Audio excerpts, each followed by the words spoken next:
Audio Jungle.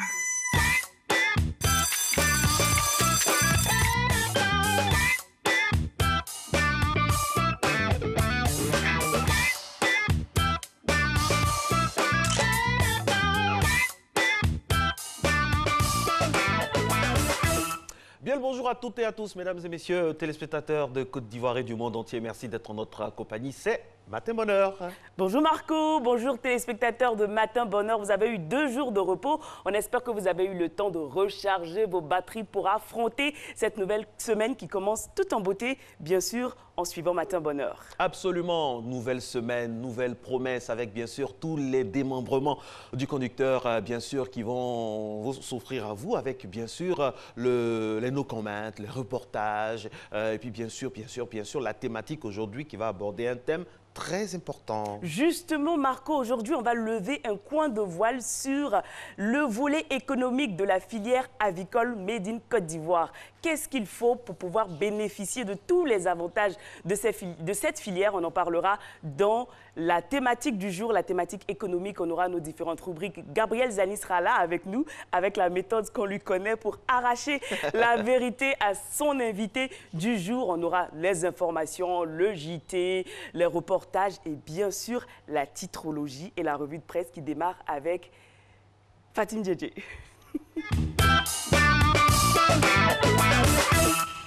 Bonjour Dessy, bonjour Marcela, excellent début de semaine à tous. Voici les titres de ce lundi 15 janvier 2018. À la une de Fraternité Matin, plan d'action prioritaire, défense, sécurité, éducation, santé, emploi, ces sujets au menu. Parrain d'une messe d'action de grâce à Divo, Gon Coulibaly invite les prêtres à continuer de prier pour la paix en Côte d'Ivoire. Et on a appris le décès de Djaya Jean, Grand Laou perd son député maire, nous dit la couverture. Notre voix, titre, annexe fiscale 2018, mécontent, les opérateurs économiques menacent. On apprend que la CIE fait le bilan de ces 3 compagnies dans le cadre de sa relation avec ses clients. L'Inter maintenant, titre exclusif à 48 heures de la reprise du procès à la Cour pénale internationale. Voici le dernier témoin de Bensouda. 3 témoins de Gbagbo annoncés à la barre. Vous y trouverez une interview au sujet de l'élection présidentielle d'un Ivoirien vivant aux États-Unis qui annonce sa candidature donc pour 2020. Allez, on poursuit avec vos hebdomadaires cette fois-ci. Jeune Afrique s'interroge au sujet du Libéria. Wea peut-il réussir? Il y a à peine un an, peu d'observateurs pariaient sur ses chances de victoire. Désormais élue, l'ancienne gloire du football est-elle prête à relever l'immense défi qui l'attend? Votre hebdomadaire féminin, Go Magazine, propose une histoire intitulée « Directrice de société, époclée de luxe ». Dans un autre style, la chanteuse Tiffaine affirme, elle, « Je ne peux jamais épouser un païen ». L'hebdomadaire humoristique affiche une manifestation avec, pour mot d'ordre et pour titre, considéré comme le mois le plus long, peuple marchons pour que janvier finisse le 15. C'est-à-dire aujourd'hui, ce qui serait vraiment dommage puisque les lendemains sont toujours pleins de promesses. Allez, à tout à l'heure pour la revue de presse. Aujourd'hui, nous sommes bien sûr le lundi 15 janvier 2018. Il y a eu des choses qui se sont passées dans l'histoire de l'humanité un 15 janvier. Tenez par exemple, la naissance du grand Martin Luther King, donc, qui est né un 15 janvier 1929. Aujourd'hui, on se souvient donc de cette icône mondiale des droits civiques. Et puis une autre figure de proue de l'Afrique, Gamal Abdel Nasser, né un 15 janvier 1918. C'est l'un des rares dirigeants d'Égypte à être issu directement du peuple. Et puis puisqu'à Matin Bonheur, on est à l'international, on pense également à Molière.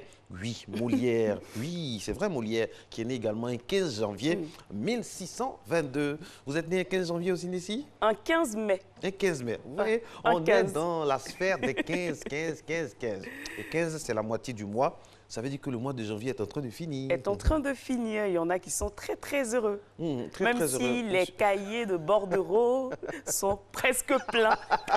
Oui, bordereau dans tous les commerces, chez les Mauritaniens et tout ça. Allez, en matière de sport, vous avez aussi un bordereau parce qu'on a beaucoup de rattrapage à avoir. Il faut se mettre au sport. La dernière fois, c'était muscler le dos. On a vu le gainage tout au long de la semaine passée. aujourd'hui, Coach Kadi est là pour s'occuper de nous. On y va, c'est la gym sur RT1 à Matin Bonheur.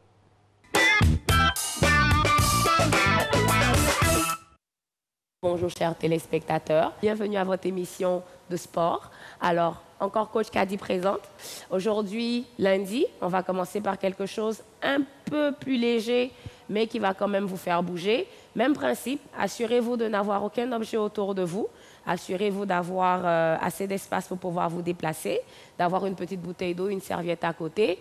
Mes deux athlètes, est-ce que vous êtes prêtes? Oui? Parfait. Alors, si tout le monde est prêt, on va commencer par des petits échauffements. On va faire des petites rotations d'épaules vers l'arrière. On prend le temps de bien respirer. On va changer de sens. On va faire des rotations d'épaules vers l'avant.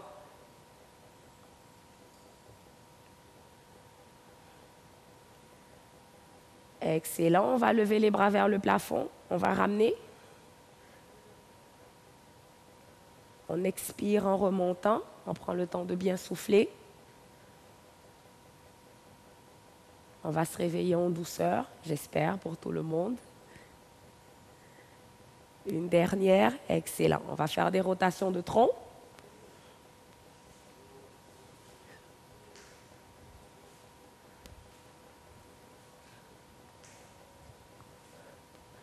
Excellent, jambes larges. On va faire tranquillement des légers déplacements sur les côtés. On fait juste que fléchir les genoux et pousser les fesses vers l'arrière. On fléchit les genoux et on pousse le bassin vers l'arrière. On va réchauffer un tout petit peu les jambes. On essaye de garder le haut du corps le plus droit possible, n'est-ce pas? On descend, on pousse le bassin vers l'arrière. Encore, on descend. Une dernière de chaque côté. Dernière de l'autre côté. On revient. On va imiter un peu les boxeurs. On va se mettre à sauter, corde à sauter, tout doucement.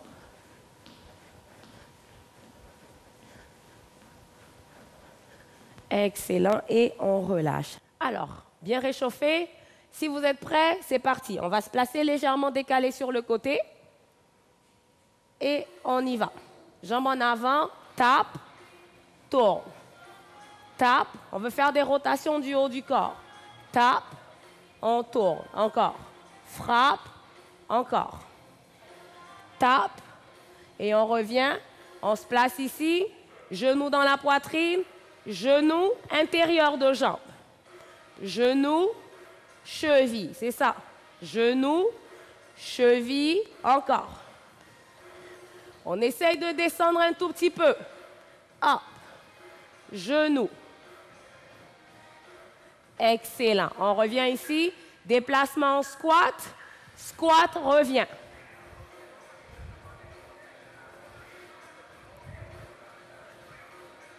Jambe droite vers l'arrière.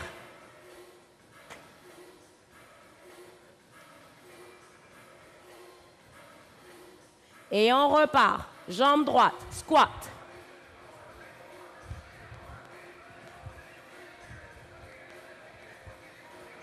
Même chose, jambe droite arrière.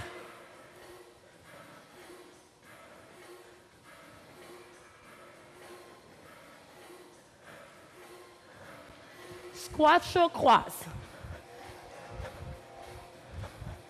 On se réveille tout doucement, encore une fois.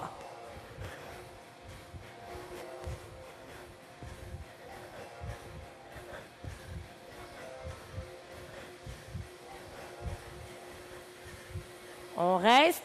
Même chose, jambe gauche. Tape, tourne. Tape, tourne. Encore.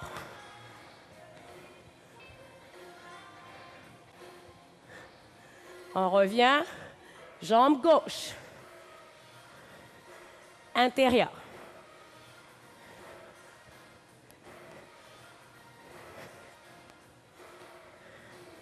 On revient. Déplacement, on commence à gauche. Squat, revient.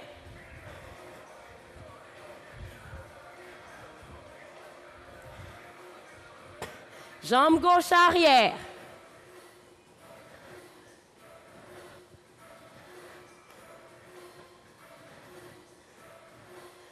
Encore.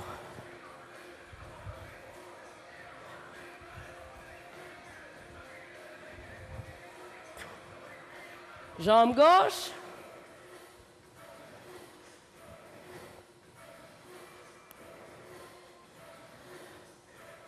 Excellent. Squat, croise. Allez, dernier petit effort pour vous ce matin.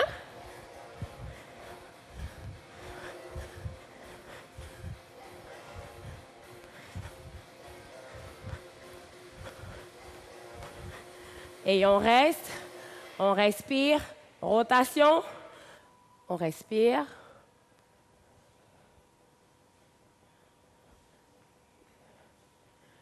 Excellent tout le monde. Alors j'espère que vous avez eu chaud. En tout cas, nous, on a eu bien chaud et que ça va vous aider à passer à travers la journée.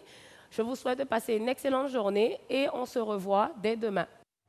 Nous, on a eu chaud. Hein. Ben voilà, c'était Côte Kadi pour Côte Kadi. Voilà, Kadi. Oh là là, pour la gym dont Matin Bonheur et Marco. Elle a tout ce qu'il faut pour vraiment donner chaud. Hein, en ce lundi matin. Oui, en tout cas, au niveau des mouvements, on voulait dire. Hein. Au niveau des mouvements, de la tenue, en tout cas, tout ce qu'il faut pour réveiller. Une tenue saut. Enfin, ça réveille. Ça réveille pour bien faire le sport le matin. Et si vous vous laissez distraire par ce genre de tenue, eh bien, le mois de janvier sera encore plus long. Voilà, si vous n'y prenez garde. Et d'ailleurs, il paraît que le mois de janvier est long. On a l'impression qu'il dure 2 mois. Bah. Mais cette année, quand même, ça allait vite. Hein, ça allait vite. Bah, on a un reportage qui nous donne plus de détails. On y va. Janvier, 31 jours, mois ordinaire. Et pourtant, en plein milieu de ce premier mois de l'année, que de grincements de dents. Ça m'a pris. On vient au marché, on dort. Mais qui m'a dit 25 000, on ne paye pas. Partout, la même rengaine. Dans les boutiques, les buvettes, les mobile money. L'argent est une denrée rare. Pendant les fêtes, on peut faire retrait de 200 000, 250, les dépôts 200, 100 et quelques. Maintenant, après la fête, ce sont les dépôts 25, 15 000, 10 000, 5 000, retraite 3 000, 2 000, 1000 francs. Avant les fêtes, il y avait une affluence telle que nous, les commerçants, on était vraiment contents, on était en joie parce qu'on recevait beaucoup de clients. Ça marchait beaucoup. Aujourd'hui, constatez vous-même qu'il n'y a plus d'affluence. On a même l'impression que tous les Ivoiriens sont restés chez eux à la maison. Pour expliquer l'impression que janvier paraît un mois beaucoup plus long que les autres, jetons un œil dans le rétroviseur, dans la période des fêtes qui l'ont précédé.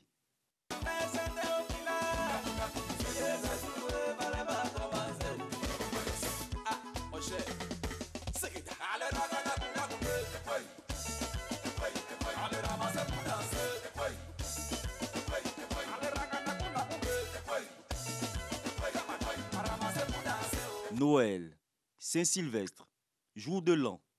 Que de célébrations pour autant de dépenses. Quand vous avez 2 fêtes dans le même mois, souvent pour le même salaire, alors vous comprenez que la gestion devient souvent difficile. Et si on ne s'y prend, alors on est souvent déphasé. C'est pour cela qu'on a souvent l'impression que janvier devient le mois le plus long. Pour joindre les 2 bouts et bien terminer le mois, on a bien souvent recours au petit crédit, au bordereau, comme on le dit chez nous. Partout, on dit qu'il n'y a pas l'argent, on a dépensé l'argent à cause de la pète de janvier là. Voilà, on prend du riz, sucrerie ou bien esfatégui, toutes les choses là, beaucoup de choses, les gens là font prendre ça, les clients là, ils ont prendre ça en crédit même. Pour dire comme les Ivoiriens, après la fête, la défaite. Une défaite, un petit moment difficile qu'il faudra gérer avec dignité. Car la fin du mois est proche et l'argent va circuler à nouveau. Et on l'espère.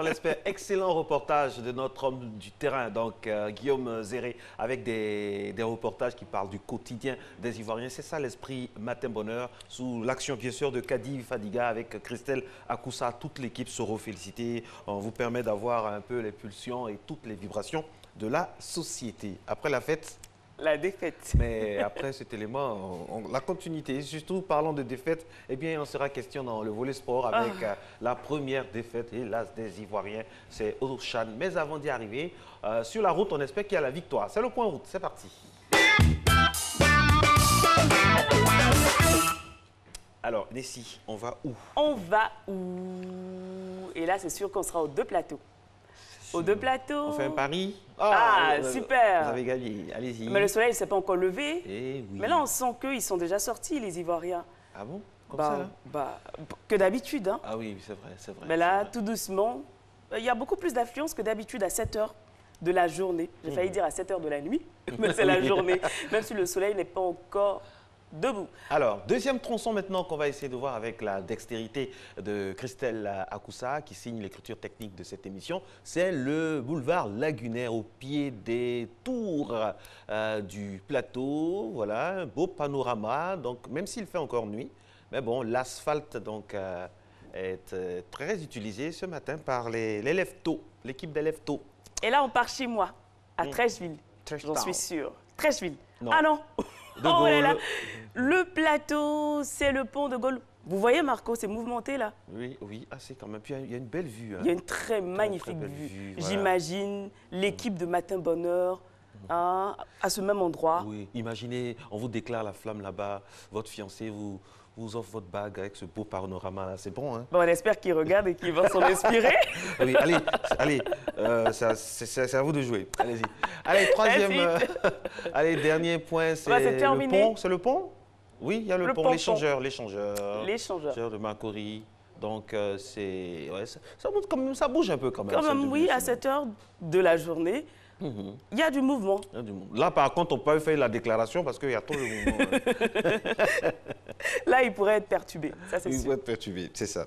Alors, la suite, Nessie, qu'est-ce qu'on a maintenant? Alors, on a avec nous l'actualité sportive, vous l'avez dit. Hein, on a la défaite des éléphants en premier point. C'est le premier point, non? Oui, effectivement. Jingle. Pas jingle. Jingle. Avec un grand plaisir que nous accueillons donc pour cette première fois de l'année, Monsieur Serge Dakouri, qui était récemment en Allemagne, très sollicité, mais qu'on a la chance d'avoir avec nous. C'est bien passé en Allemagne? C'est bien passé, oui. Super bien. On a eu la chance de visiter des stades, celui de Cologne, celui de Dortmund, qui s'appelle le Signal Iduna Park, où évolue Pierre-Emerick Aubameyang. Oh là là! Et on a vu aussi le stade de Schalke 04, le Schalke 04. Ça a été un voyage enrichissant. Gelsenkirchen aussi. À tout point de vue, avec Salif Ouattara, effectivement. Nous étions 17 journalistes envoyés par la Bundesliga. Eh bien, nous avons visité les stades en Allemagne, assisté à des matchs, voir un peu comment on retransmet les matchs en Allemagne. En tout cas, ça a été super à tout point de vue. Alors, tout ce qu'on a à vous dire, comme on dit en allemand, Willkommen. Bienvenue. Willkommen. Danke. Dankeschön. Voilà, c'est ça. Dankeschön, c'est ça. Bitteschön, bitteschön. Alors, vous voulez qu'on continue en allemand? Je suis un peu perdu. Je pense qu'on va s'arrêter là. Allez, le sommaire de ce sport. Écoutez, 3 points seront aujourd'hui au menu du foot. D'abord, on va parler de football. Du menu du sport, on va parler de football, ensuite on parlera de handball et ensuite on finira par la crise au taekwondo. Donc 3 points essentiels à développer aujourd'hui au niveau du sport en Côte d'Ivoire. On va commencer par le CHAN. Oui, la Coupe d'Afrique des locaux, 5e édition qui s'est ouverte ce samedi dernier du côté de Casablanca avec en ouverture Maroc-Mauritanie. Oui, après une cérémonie d'ouverture de 15 minutes, haute en couleur avec des sons. Le Maroc a montré beaucoup d'aspects culturels. Vous voyez un peu ces jeux de lumière.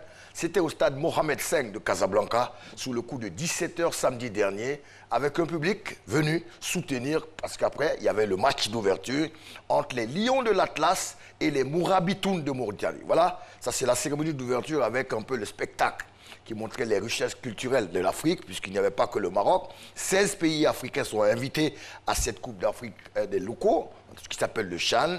Casablanca, Marrakech, Tanger et Agadir. Voilà les 4 sites, les 4 villes qui abritent les 16 pays qui vont compétir du 13 au 4 février. La Côte d'Ivoire, bien entendu, est logée dans la poule B en compagnie de la Namibie, de la Zambie et de l'Ouganda. Mais là, c'était la poule A.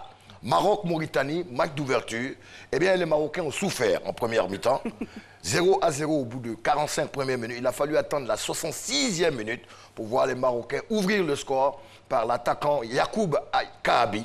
Et à la 66e minute, sur un super caviar de Abdelhamid Afidi, le milieu de terrain du WAC de Casablanca. Ensuite, ça s'est enchaîné. 2e but de Ismaël Haddad, 3e but de Kaabi et 4e but de la star du Maroc, Il joue au Wydad Athletic Club de Casablanca, vainqueur de la Ligue des Champions. Lui, il s'appelle Achraf Ben Sharki. Les Marocains ont eu souffert, mais en deuxième mi-temps, ils ont marqué 4 buts, 4-0. Belle entame de compétition pour le pays hôte, qui est le Maroc, qui recevra l'Afrique. Voilà un peu les buts. Vous remarquez ce jeu en triangle, dédoublement, et lui qui marque, il s'appelle Yacoub Kahabi. Pour l'instant, c'est le meilleur buteur puisqu'il a marqué 2 buts. Sans la fluidité du jeu. La fluidité du jeu, on sent ce qu'on appelle la triangulation, une passe en 3 et qui met à défaut la défense mauritanienne qui a résisté pendant 66 minutes. Par la suite, a succombé à cause de la fatigue, parce qu'ils étaient recroquevillés derrière et laissaient tout le loisir à l'équipe du Maroc de contrôler le jeu, d'avoir la possession. À cette allure, bien entendu, vous êtes fatigué. Malgré quelques contestations de l'arbitre zambien, je pense que le but a été valable et marqué. Les Marocains se sont baladés en deuxième mi-temps, 4-0. La note est salée pour les Mauritaniens, mais telle est la véritable réalité puisque le Maroc a outrageusement dominé ce match. La deuxième affiche, il y a eu 2 matchs dans la poule A pour samedi, c'était Soudan-Guinée. Le Soudan face à la Guinée-Conakry. Eh bien, les Soudanais ont surpris plus d'un, puisque la Guinée a été battue 2-1. Mais l'attraction pour la Côte d'Ivoire, c'était hier, du côté de Marrakech. La Côte d'Ivoire entrait en lice pour ce premier match de cette 5e journée, de ce 5e CHAN. Et comme d'habitude. Et malheureusement, la Côte d'Ivoire a été tenue en échec dans les derniers instants. Tenue en échec? Non, pas tenue, puisque la Côte d'Ivoire était plus ou moins favori. Et voilà, à la 92e minute, sur un coup franc, eh bien, mauvaise orchestration entre les 2 centraux ivoiriens et le gardien Zardi Ortalin, qui a complètement voyagé. Un but de la tête des Namibiens crucifie la Côte d'Ivoire qui perd son premier match d'ouverture face à la Namibie. Alors, il reste 2 cartouches aux Ivoiriens, jouer contre l'Ouganda jeudi prochain et battre la Namibie. Est-ce que c'est possible? Battre la Namibie. Et battre la Zambie, puisque les deux autres matchs. C'est pas gagné. La Zambie, on s'en souvient. Hein? Ouais, et puis, il ne faut pas oublier de rappeler que la Zambie, dans le deuxième match, a battu l'Ouganda 3-1. Wow. Alors, ça veut dire que, déjà, dans cette poule, on peut constater quand même que c'est un début de CHAN assez offensif, puisque 12 buts ont été marqués en 4 matchs. Ça fait une moyenne de 3 buts par match. Ça veut dire que les attaquants ont pris le pas sur les défenses. Qu'est-ce que vous pensez du coaching de notre Je pense que, logiquement, il a mis les meilleurs joueurs du moment. Sauf que nos attaquants, sur le papier, qui avait du talent, puisque Fosigno, la revêt de Gervinho était là, tout comme Togimel, le meilleur buteur de championnat de Côte d'Ivoire pour l'instant, avec 10 buts en 13 journées, était là. Mais malheureusement, ils ont été ballottés, tactiquement dominés par une belle équipe de Namibie. Un milieu étouffé. Étouffé, compact, une équipe qui était prête au duel, les Namibiens, qui ont surpris plus d'un. Maintenant, nous avons les probabilités en Côte d'Ivoire. On espère que la suite de la compétition, il faut battre maintenant l'Ouganda et ensuite la Zambie. Des calculatrices. Et ensuite la Zambie. Mais vraiment, il y a espoir, mais sur l'ensemble des 90 minutes, la Côte d'Ivoire n'a pas vraiment produit une belle copie. Les Namibiens nous ont surpris, étaient bien en place. Il va falloir corriger le tir et pourquoi pas gagner le match contre l'Ouganda et ensuite les Chipolo de Zambie. Ça va être difficile. Ça va être, comme dit toujours Guaméné Alain, il y a ce qu'on a sur le papier et il y a ce qu'on a sur le terrain. Oui. On a senti que les Ivoiriens, l'équipe ivoirienne était vraiment... il y avait une inhibition, ils étaient un peu en dedans. Peut-être c'était l'enjeu. Est-ce qu'ils étaient un peu tétanisés par l'enjeu? C'est possible. Parce que la contagion des aînés, peut-être. Non, pas la contagion, parce que l'équipe, il faut reconnaître qu'il n'y avait pas beaucoup de joueurs qui avaient quand même une grosse expérience internationale dans cette lutte, puisque c'est quand même 13 joueurs et 23 joueurs qui sont venus de notre championnat, avec un championnat où nous avons 13 journées dans les jambes normalement. Ils étaient dans le rythme, sans oublier que 4 jours avant, en match amical contre le Soudan en Tunisie, les éléphants avaient gagné 4-3-1. Donc, on était parti avec un brin d'optimisme en pensant que les Ivoiriens allaient pouvoir gagner cette Namibie, qu'on a déjà gagné par la suite en 83, 4-3. Mais vous savez, la réalité de 1983 et celle de 2018 est complètement différente. Ce ne sont plus les mêmes joueurs. Au football en Afrique, il y a un nivellement des valeurs sur toutes les capitales et aujourd'hui, il n'y a plus de petits poussés. La Côte d'Ivoire a été surprise. On espère que la suite sera bonne. Aujourd'hui, le CHAN continue avec aussi 2 affiches. Ce sera celle du groupe C, du côté de Tanger, avec à 15h30 Libye, Guinée équatoriale, et à 19h le Super Eagles du Nigeria face aux Amavubi Stars de Rwanda. Voilà pour l'affiche d'aujourd'hui. 2 matchs, poule C, Libye, Guinée équatoriale et Nigeria, Rwanda. Voilà pour le football pour l'instant. handball maintenant? Oui, on va parler de handball avec la Coupe nationale au féminin qui s'est déroulée la semaine dernière. Eh bien, l'équipe de l'Africa est complètement un peu en dégringolade. Oui, cette équipe de l'Africa a été battue par une sympathique équipe jeune de centre de formation de Abobo qui s'appelle l'Habitat. Eh bien, dans cette finale féminine, Habitat a pris le meilleur sur l'Africa 34-30. C'est une grosse sensation dans l'univers du handball ivoirien dominé par l'Africa et Bandama. Et quand on voit un petit poussé venir renverser la hiérarchie, c'est une belle sensation à saluer. Okay. Absolument. Et troisième point, on finira par le sport de combat taekwondo. Vous savez que la Côte d'Ivoire est une place installée du taekwondo avec les performances réalisées par Gbagberut, Cheikh Salah et autres. Nous avons une médaille d'or aux Jeux Olympiques de Rio. Nous avons une médaille de bronze à Rio. Et ensuite, à la finale des Grands Prix organisés ici en Côte d'Ivoire, si c'est Cheikh Salah, c'est illustré encore avec une médaille d'or, sans oublier Gbagberut. Récemment encore au Grand Slam de Chine, la Côte d'Ivoire s'est illustrée avec Gbagberut. Alors, pourquoi une crise entre le Comité national olympique et la Fédération ivoirienne de taekwondo? Encore une crise. On pensait qu'ils avaient fumé le calumet de la paix puisqu'il y avait une réconciliation. Eh bien non. Pour une question de siège, le CNO dit ne pas reconnaître le bureau de Maître Bamba Cheikh Daniel alors que la World Taekwondo Federation mondiale reconnaît Bamba Cheikh Daniel. Alors, cette énième crise, je pense qu'on devait faire l'économie de cela. Elle est très malvenue. Étant donné que notre pays est devenu une grande place installée, nous sommes enviés de partout dans le monde à cause de nos athlètes qui sont de très grands athlètes, vraiment, qu'on trouve une solution pour cela, car on dit qu'on vient de prendre la clé du siège par le CNO, alors qu'on reconnaît Bamba Cheikh Daniel a fait un très très grand travail pour le taekwondo ivoirien. Aujourd'hui, nous sommes une place installée, vraiment, qu'on décide de laisser la place, de laisser le travail continuer par Bamba Cheikh Daniel, car il a fait beaucoup de sacrifices pour permettre à notre taekwondo d'arriver à ce niveau. Merci beaucoup à vous, Serge Dakouri. Ça a été un plaisir de vous retrouver pour cette rubrique sport, gageant que toutes ces péripéties au niveau de taekwondo vont vraiment finir par s'estomper parce que ça ne fait pas honneur à notre pays avec toutes ces médailles glanées en même temps. On a ce décor-là qui ne fait pas plaisir. J'espère que les athlètes peuvent intervenir aussi, user de leur charisme afin que l'on puisse fumer résolument le calumet de la paix. Merci d'être avec nous, Matin Bonheur, le rendez-vous du sport, mais aussi de l'information, parce que tout de suite, c'est la revue de presse avec Fatim Djedje, la Black Girl, tout en noir. Et voilà, on espère qu'elle va nous donner une revue de presse qui n'est pas noire, mais très rose. Pourquoi pas, on ne sait jamais. On y va.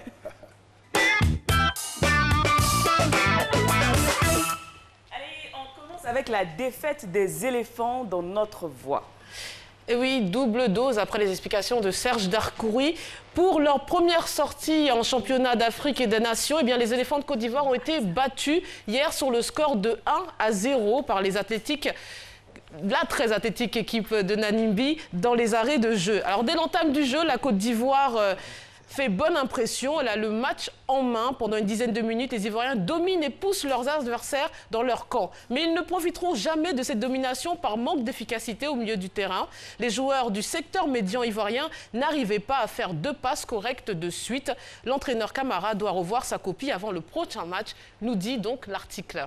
Un tout autre sujet maintenant, l'Inter revient sur les propos de Donald Trump. Ah, celui-là, vous ne le connaissiez pas. Mr. Trump égale à lui-même. Toujours un tweet de trop, toujours la petite phrase pour vexer. À combien de polémiques sommes-nous déjà sous cette présidence agitée? Impossible de chiffrer. La dernière polémique en date n'a rien à envier aux précédentes. Pays de merde, vous avez dit, eh bien, trompe de réaction. Allant de colère à parodie, le monde, selon Trump, vous vouliez un président, eh bien, prenez celui-là, affirme Kissel Minan Koulibaly. Alors les propos de Donald Trump ont fait réagir et scandaliser le monde entier. Vous allez voir des images apparaître. Haïti, le Salvador ou les pays africains, tous des pays de merde, selon des propos proférés par Donald Trump le 11 janvier dernier. Une insulte vraiment indigeste qui scandalise la communauté internationale, mais pas que. Le sénateur démocrate présent à la réunion dans le bureau ovale, Richard Durbin, a bien entendu et confirmé les propos pleins de haine, vils et racistes, comme il le confie au Washington Post, ajoutant qu'il n'en croyait pas ses oreilles. Vendredi 12 janvier, la représentation américaine à Washington des 54 pays de l'Union africaine eh bien, a donné de la voix et demandé des excuses selon le site de la BBC. Depuis Dakar, le président sénégalais Macky Sall, vous allez voir, a publié un tweet indigné que vous allez donc voir. Il a convoqué l'ambassadeur américain dans le pays, comme l'ont fait le Botswana ou Haïti. Enfin, l'une des réactions les plus virulentes est venue de l'ancien président mexicain Vicente Fox dans un tweet rageur, dénué de la prudence diplomatique qui s'impose sans doute au chef d'État en exercice. Il a dit à Trump « Votre bouche est le trou le plus immonde de la planète ». Oula! Et on finit avec un tour du monde de l'actualité en images. Nous sommes en Éthiopie, c'est l'image qui va apparaître à l'écran. Des pèlerins orthodoxes sont venus célébrer Noël à l'église Bété Mariam, un édifice monolithique du XIIe siècle. Eh bien, la messe de Noël est célébrée dans la nuit du 6 au 7 janvier dans l'église orthodoxe éthiopienne. L'image suivante concerne la délégation nord-coréenne qui s'est rendue dans le village d'une zone délimitarisée entre les deux Corées. C'était le 9 janvier. Le dialogue entre les deux pays a repris après une pause de 2 ans et la Corée du Nord a confirmé sa participation aux Jeux olympiques d'hiver. La scène suivante, vous allez la voir, se déroule en Tunisie. Les forces de l'ordre interpellent un jeune homme dans la banlieue nord de la capitale lors d'une manifestation contre l'augmentation des prix. 7 ans après la révolution de Jasmin, des protestations sociales secouent de nouveau le pays. En Italie maintenant. Alors qu'il pensait pouvoir se rendre en France, cet homme rebrousse chemin à cause des fortes chutes de neige. Eh bien, les migrants empruntent fréquemment cette route rendue impraticable en hiver. Le 11 janvier dernier, Shigeruwa Shirai, un chef yakuza de 74 ans en cavale depuis 13 ans, vient d'être arrêté en Thaïlande où il se cachait. Il a été trahi par ses tatouages qu'un journal local a photographié et diffusé. Et la dernière destination sera Tokyo, au Japon. C'est le premier concert des filles de monnaie virtuelle, un girls band à la gloire du Bitcoin et autres crypto-monnaies. Les 8 membres du groupe portent chacune le nom d'une devise numérique. Voilà, ça nous sert d'insolite, vous l'aurez compris. Allez, bonne poursuite d'émission et à demain si Dieu fait adieu. Merci beaucoup Fatim. J'aimerais juste préciser que nous sommes en Côte d'Ivoire, un pays de joie. Un pays de gaieté, un pays avec des personnalités, un pays avec une population heureuse qui travaille, décomplexée, le pays d'Houphouët-Boigny, le pays d'Alpha Blondy, de Didier Drogba, de Monsieur Alassane Ouattara. Vraiment, nous n'avons rien, nous ne nous reconnaissons pas du tout dans certains propos. Voilà, c'est un pays de joie, nous sommes très heureux et très fiers d'être Ivoiriens. Effectivement, un pays où il y a beaucoup de choses à découvrir. Donc, on invite tous les investisseurs, tous ceux qui ont les financements pour investir. N'hésitez pas, venez en Côte d'Ivoire. Il y a beaucoup d'Américains ici, croyez-moi, qui sont très heureux et qui vivent très bien, soit dit en passant. Le journal, c'est maintenant Hamza Diaby est là.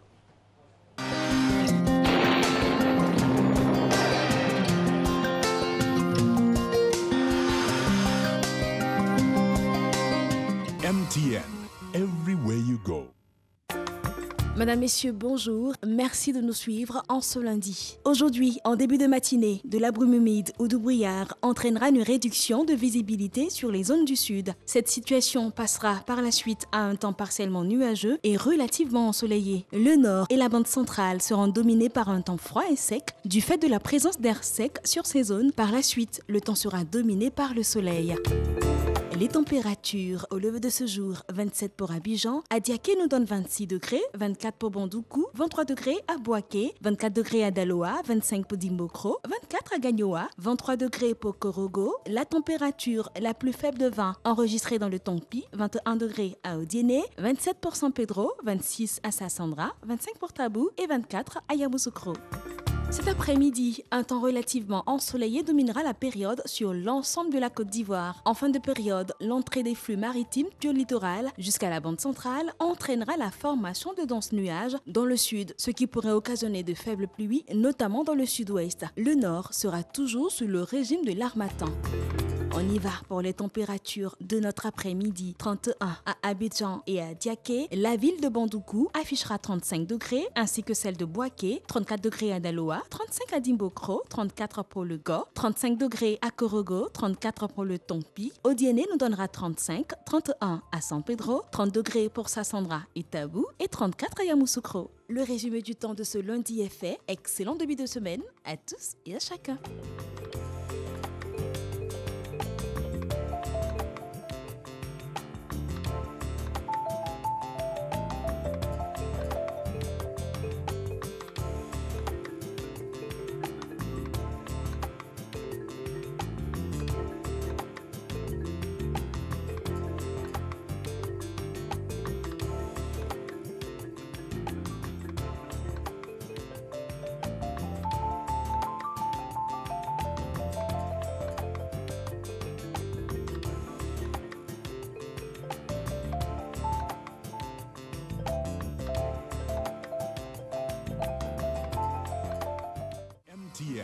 everywhere you go.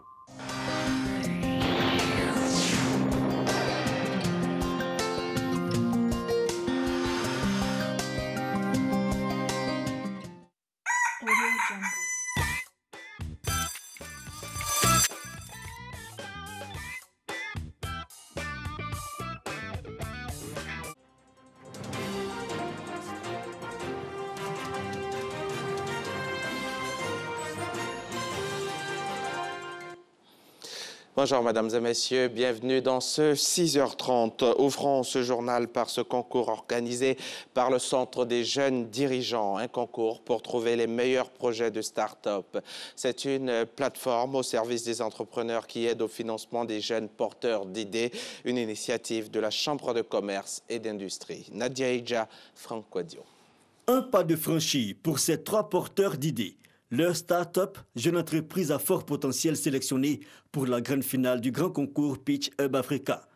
La valorisation de la culture africaine chez l'enfant, une application numérique sur l'artisanat et des stratégies pour booster la cuniculture ou l'élevage de lapins. Des idées qui ont séduit le jury d'experts internationaux.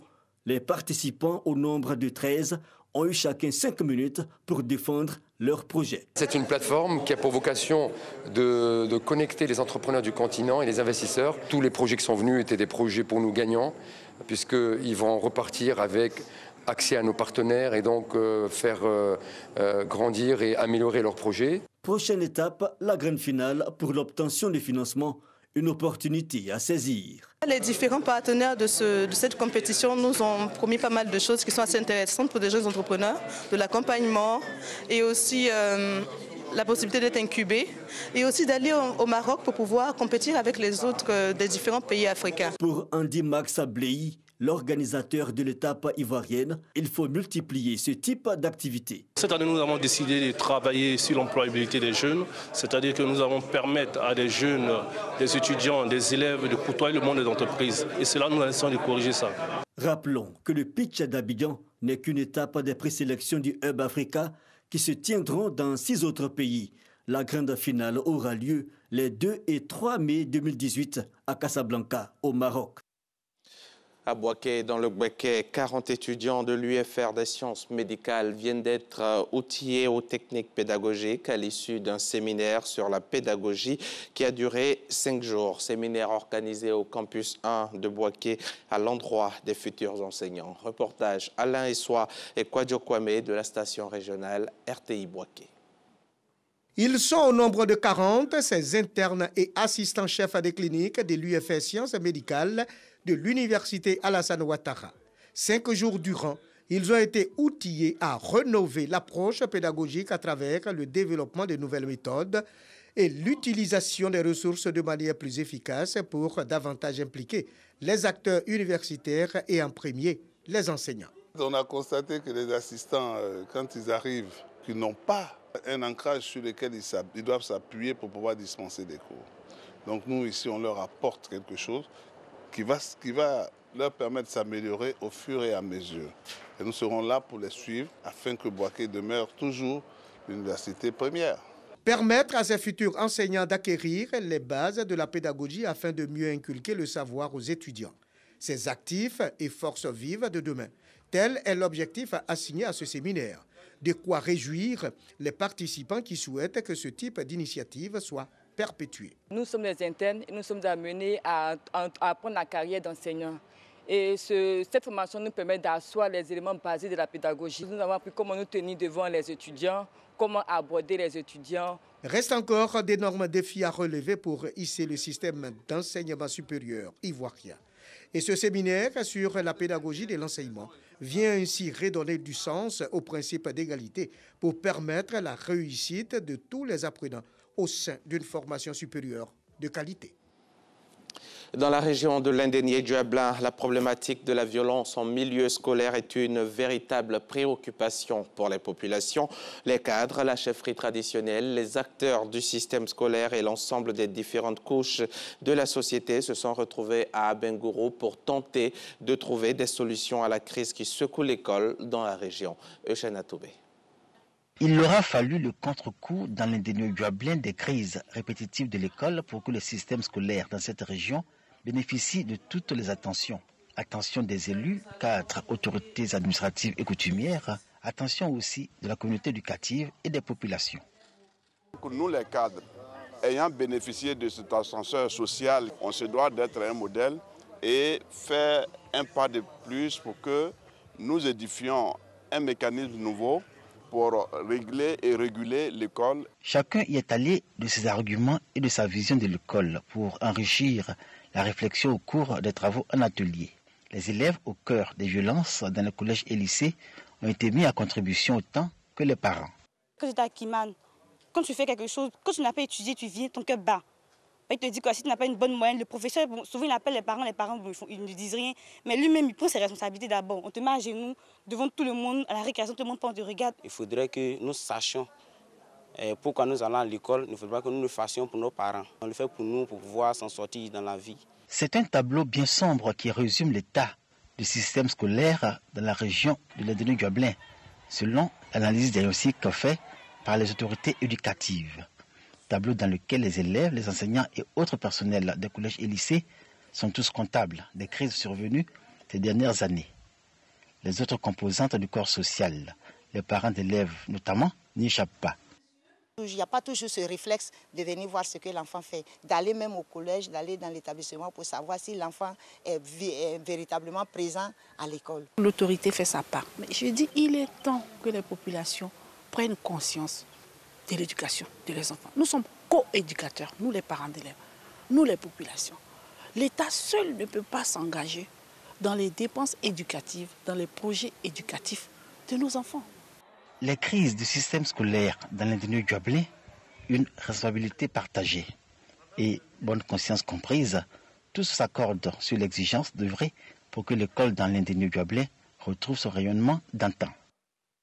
Et ce contrat qui doit lier et les élèves, et les enseignants, et l'école, est une très bonne chose. D'ailleurs, au niveau même du gouvernement, il est de plus question d'un contrat de performance que chaque fonctionnaire doit signer avec le gouvernement, avec l'État.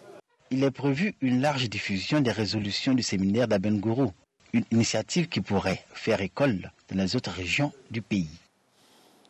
Après l'étape de Kong, c'est Béoumi. C'est à Béoumi que l'ANSUT a déposé ses valises. L'objectif est le même, la vulgarisation des TIC en Côte d'Ivoire. Et pour y arriver, l'Agence nationale de services universels des télécommunications et l'Association nationale des blogueurs de Côte d'Ivoire mènent des actions sur le terrain. Cela à travers une caravane dénommée École du blog et d'initiation à l'usage des TIC pour la production des contenus locaux. Sur place, à Béoumi, ce sont plus de 250 personnes qui sont désormais outillées à la création d'un emploi à travers un ordinateur et un téléphone portable. Reportage Soro Corona et Kader Sogodogo, RTI Boaké. La caravane École du blog et d'initiation à l'usage des TIC, technologies de l'information et de la communication pour la production de contenus locaux se poursuit à travers le pays. Pour la deuxième étape, c'est la commune de Béoumi qui a vu 250 personnes formées à l'utilisation d'Internet.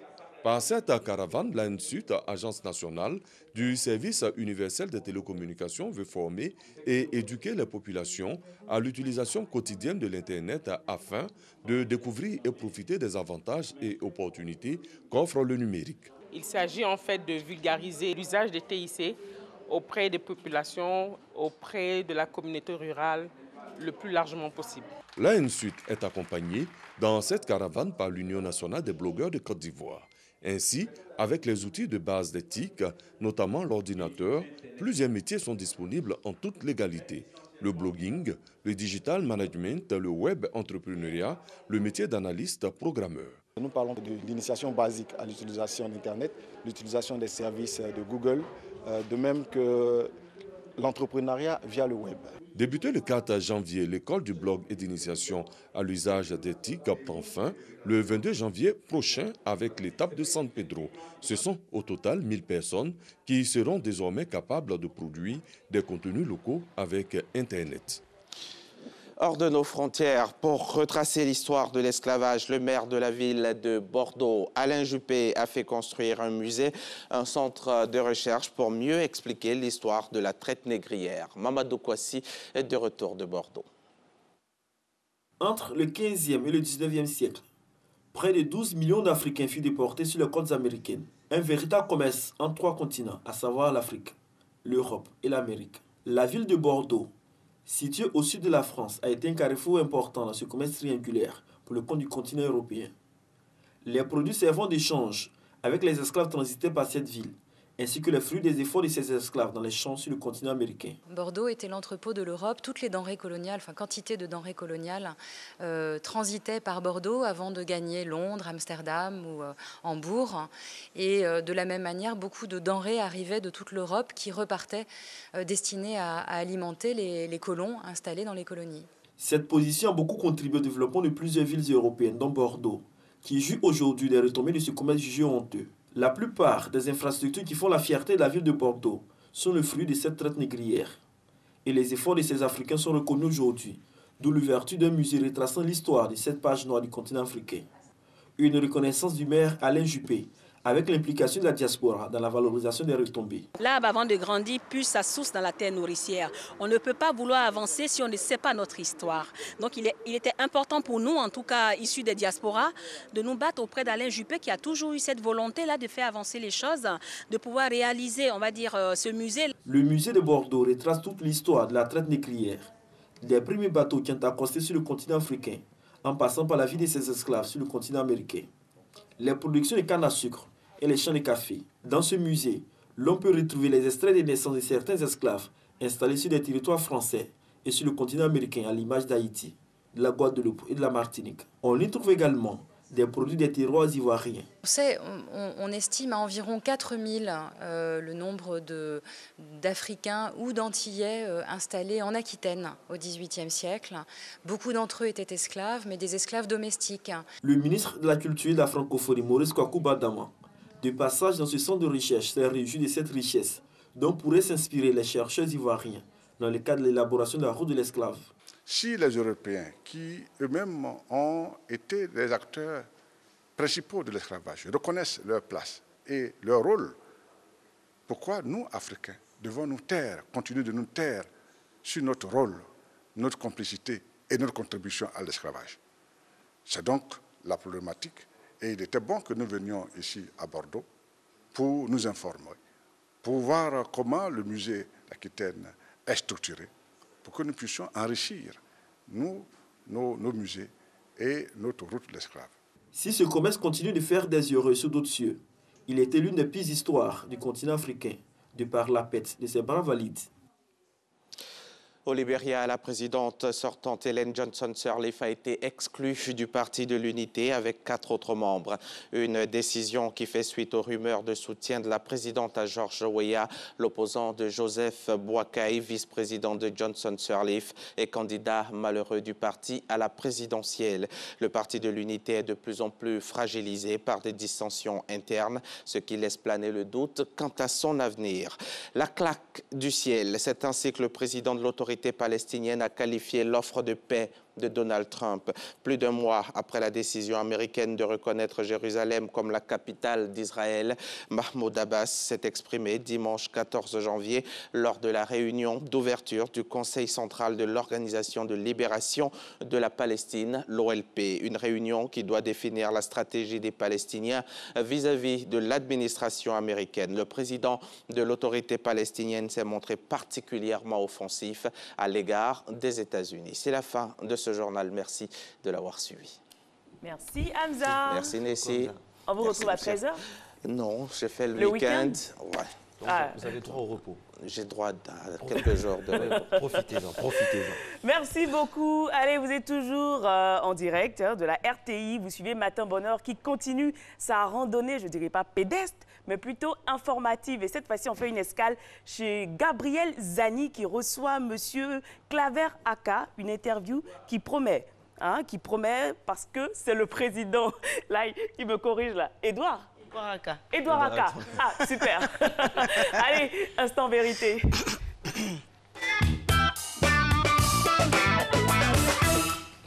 Bonjour Nessie, bonjour Marco, et bonjour à toutes et à tous, mesdames et messieurs. C'est avec beaucoup de plaisir que je vous retrouve dans Instant Vérité. Alors, grève à répétition dans le milieu scolaire et estudiantin. Des élèves qui se mettent eux-mêmes en congé.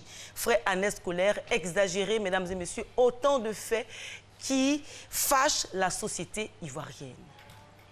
Pourtant, oui, pourtant, il existe bel et bien une union des associations de parents d'élèves et d'étudiants. Il y a 77 ans qu'est née cette union. Pourquoi ce lacisme? Que fait réellement l'UNAPESI? Mesdames et messieurs, nous espérons trouver toutes les réponses à ces questions avec Edouard Aka Tano, le vice-président de l'UNAPESI, l'Union nationale des parents d'élèves et d'étudiants de Côte d'Ivoire. Il est aussi capitaine de la marine à la retraite. Bonjour, monsieur. Merci, bonjour, madame. Bienvenue dans Instant Vérité. Alors, quelles sont les missions assignées à l'UNAPESI à sa création? Merci, madame. Donc, je profite de ce micro pour déjà souhaiter mes meilleurs vœux à toutes et à tous. Aussi, mes vœux de réussite à tous nos enfants, élèves et étudiants pour les examens de fin d'année. Nous profitons pour remercier Monsieur, oui. Monsieur Anka, je vous ai posé une question. Après, on aura le temps vraiment de remercier ceux qui veulent remercier, ceux que vous voulez remercier, tout cela. Mais actuellement, quelles sont les missions assignées à l'UNAPESI à sa création? L'UNAPESI, Union nationale des parents d'élèves et étudiants de Côte d'Ivoire, depuis 1951, il y avait un objectif. L'UNAPESI représentait la famille auprès des pouvoirs publics. L'UNAPESI était en collaboration avec les parents d'élèves et les chefs d'établissement. Aujourd'hui, l'UNAPESI a la mission de veiller aux intérêts matériels et moraux des élèves.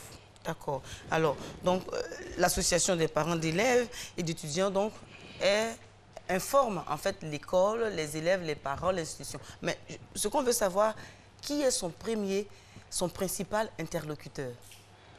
Le principal interlocuteur, c'est le bureau exécutif de l'UNAPESI même, c'est-à-dire le président et les autres. À qui vous adressez-vous principalement dans vos actions? À madame le ministre, actuellement, au ministre des tutelles. Je dis là.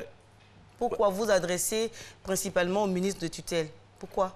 Parce qu'aujourd'hui, nous ne pouvons pas sortir dans le cadre. Aujourd'hui, nous sommes des partenaires du système éducatif. À ce titre, nous ne pouvons pas sortir dans le cadre de tout ce qui est concocté par le gouvernement et dirigé par le ministre de tutelle. Donc, s'il y avait un problème, nous allons directement rencontrer madame le ministre ou monsieur le ministre. Voilà, pour trouver des solutions. D'abord, savoir s'il y a un problème, d'où viennent ces problèmes, l'origine. Nous pensions que, puisque c'est une association de parents d'élèves et d'étudiants, peut-être votre premier interlocuteur, ce sont les parents d'élèves. Bon, parents d'élèves parce qu'ils les représentent. Donc déjà, quand il y a un problème, je ne me retourne plus. Mais il faut comprendre quel problème, justement. On s'interroge, quel problème? Il y a divers problèmes qui surgissent et il faut faire la part des choses. Si les problèmes qui arrivent nous demandent d'aller vers les étudiants ou les élèves, nous le faisons. Si ça demande d'aller vers les autorités, aussi, nous avons pour rôle d'aller vers. D'accord. Alors, par rapport à ce que vous dites, monsieur Aka, dites-nous, quelle est la politique qui dirige votre association, l'Union, l'UNAPESI? Quelle est la politique principale qui vous dirige dans tout ce que vous faites? Notre politique aujourd'hui, l'Union, une association de parents d'élèves n'est pas un syndicat. La politique aujourd'hui, voir nos enfants sur la route de l'école, voir nos enfants dans les classes. Ça, c'est notre politique, ça. Donc, les enfants sur la route de l'école, c'est cela, les enfants dans les classes. Ouais. Alors, pourquoi quand il y a des grèves à répétition dans les universités, dans les écoles, on ne vous entend pas? Parce que vous n'entendez pas, parce qu'on ne fait pas autant de bruit. Aussi, les médias doivent nous aider.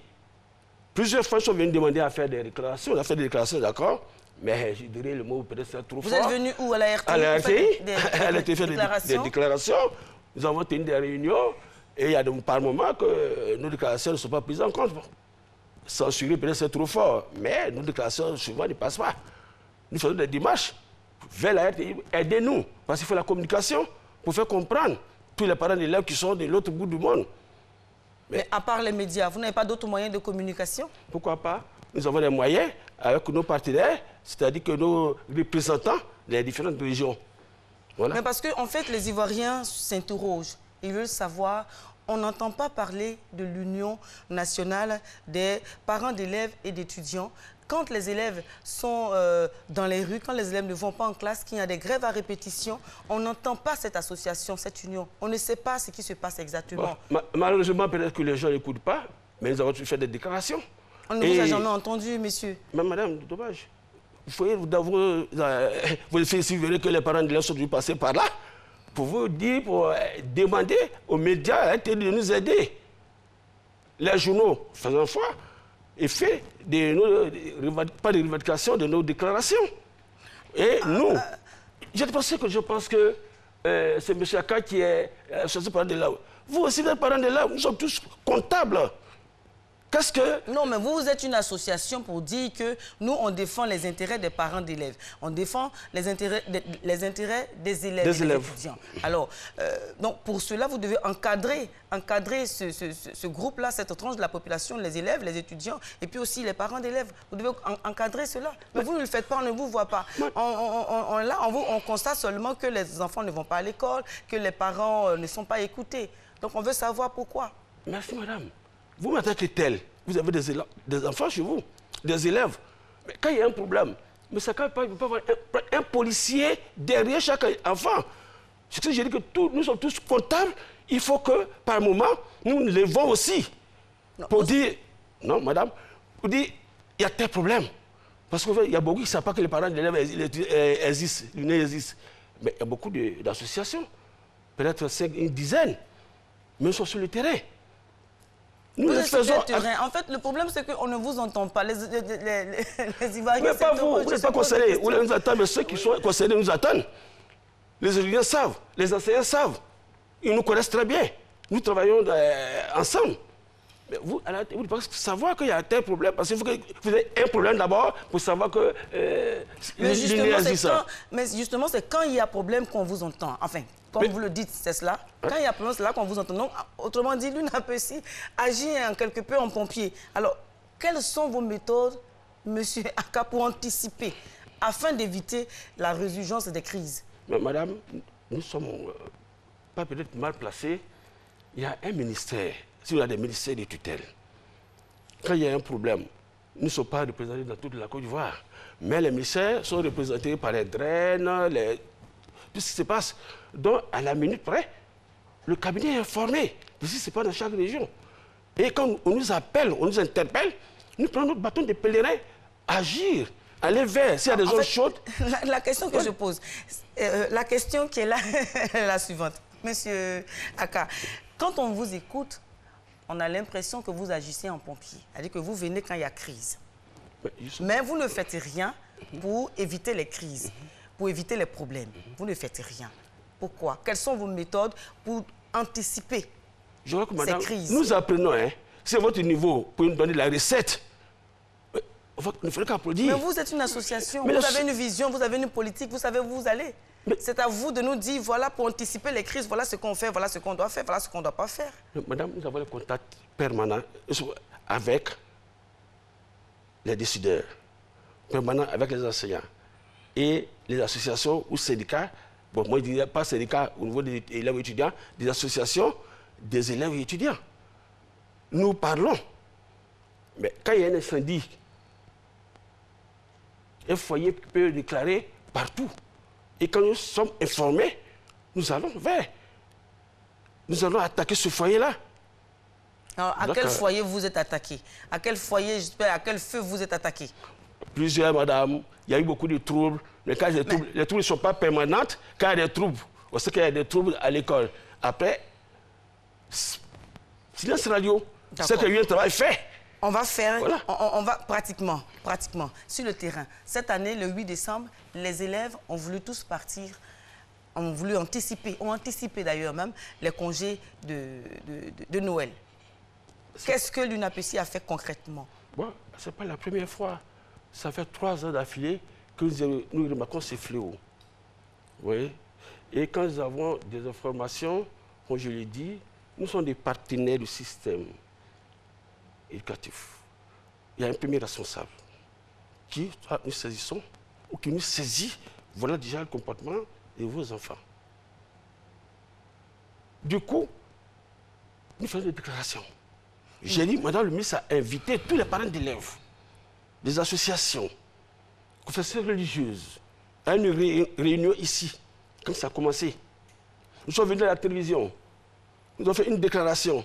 Cette déclaration qui n'est jamais passée, pour interpeller les parents d'élèves, pour interpeller les élèves eux-mêmes. Les déclarations sont passées. Non, madame, pour moi, elle n'est pas passée. On peut vérifier. Les déclarations sont passées, bon, si vous les déclarations sont passées, d'autres... On peut toujours vérifier, mais les déclarations sont passées. Bon, pas pour moi. Sont bel et bien passées. Pas la mienne. Pas la mienne. Et nous avons déploré cela. Bon, à vous écouter, oui. Vous jetez la responsabilité sur le ministère. Vous dites que non, on a un ministère qui d'office est informé de tout ce qui arrive dans le milieu scolaire. Vous jetez la responsabilité sur tous les Ivoiriens. C'est vrai, mais en fait, vous êtes une association. C'est à vous de trouver des solutions, Monsieur Aka. Madame. C'est à vous de trouver des solutions. Qu'est-ce que vous avez trouvé concrètement comme solution pour résorber la crise qui secoue actuellement le départ anticipé des élèves pour les congés? Qu'est-ce que vous avez trouvé concrètement pour résoudre cette situation? Parce qu'il y a le congé de Pâques qui arrive. Qui arrive, effectivement, comme je l'ai dit, nous, parents d'élèves, ne prenons pas seulement que l'association, qui est une nomination de tout l'ensemble des parents. Nous demandons à tout un chacun aussi un effort pour conseiller, parce qu'on fait l'enfant, le comportement que l'enfant a à la maison est différent de celui qui est sur le terrain ou bien à ses amis. Et souvent, nous sommes pris du coup. Nous sommes pris du coup. Et le ministère, en tant que tel, comme je l'ai dit, je ne lance pas au ministre, parce que le ministre, comme je l'ai dit, pas mal de policiers, des élèves, ils doivent prendre conscience de leur vie. Mais dommage. Quelque chose que le conseil que vous voulez leur donner, ils ont une autre attitude. Voilà des élèves que je prennent aux professeurs. Bon, ça, mais selon vous, pourquoi les élèves, les parents, pardon, n'ont pas de prise, n'ont pas d'influence positive sur leurs enfants? Pourquoi? Je vous l'ai dit, madame, le comportement que votre enfant a à la maison est différent de celui qui est dehors. Parce que l'enfant est un agneau à la maison, mais il devient panthère ou lion quand il sort de la maison. Donc peut-être qu'on n'a pas de prise sur nos enfants. À qui la faute? Mais écoutez, à qui la faute? On peut accuser aussi la rue. Aujourd'hui, ce n'est pas vous les parents, nous les parents d'élèves, que ce soit vous. Pour donner un mauvais conseil à votre fils. Votre fils, vous voulez voir votre fils aller à l'école, votre fils aujourd'hui être un responsable de ce pays, c'est une fierté du parent. Vous pensez que le parent qui est à la base du comportement des enfants, on dit non. On dit non. Aujourd'hui, bon, si le parent n'est donc pas à la base du comportement, du mauvais comportement des enfants, alors que fait l'UNAPECI pour essayer de redresser cette situation? Nous apportons ce que nous savons. Je dis, nous sommes des partenaires. Est-ce que l'UNAPECI a eu le temps vraiment de rencontrer les parents, de mener des campagnes de sensibilisation pour essayer, ne serait-ce qu'un temps soit peu, de parler aux parents d'élèves? Madame, j'applaudis pour ça. L'UNAPECI n'a pas les moyens nécessaires pour cette politique. Nous faisons ce que nous pouvons. Nous nous déplaçons dans les régions chaudes. Nous ne déplaçons pas nos propres moyens. Mais aujourd'hui, nous n'avons pas aussi les moyens nécessaires de même de nous implanter sur tout l'étendue du territoire. Alors, autrement dit, donc, démissionner. Donc, l'UNAPECI démissionne. Madame, en démissionnant, me rendez un service. Ah oui. Parce que je suis désolé que je suis en train de faire ce que je fais par mes propres moyens. Et aujourd'hui, au cabinet, comme tout le monde sait, le rôle que nous jouons quand il y a des crises, il est mieux d'avoir un bon pompier pour pouvoir combattre l'incendie que n'est pas du tout à avoir. Donc, vous voulez démissionner. L'UNAPECI existe depuis 1941. La colonie française. 77 ans. Oui, la colonie française. Il y a eu des étapes. Mais je vous l'ai dit aujourd'hui, depuis le multipartisme, c'est plus l'UNAPECI. C'est OPC, APC, COFICI, quoi, si, écoute. Et puis tout le monde se retrouve là, et il y a un problème, on ne peut même pas s'asseoir pour discerner, trouver une solution. Vous voyez, nous avons quel moyen aujourd'hui, nous, en tant qu'UNAPC, d'aller sur le terrain pour combattre. Mais on est fait tout des nos maigres moyens. Nous les faisons. On ne peut pas aujourd'hui nous accuser. Pardonnez-moi. Alors donc, si vous avez de maigres moyens, oui.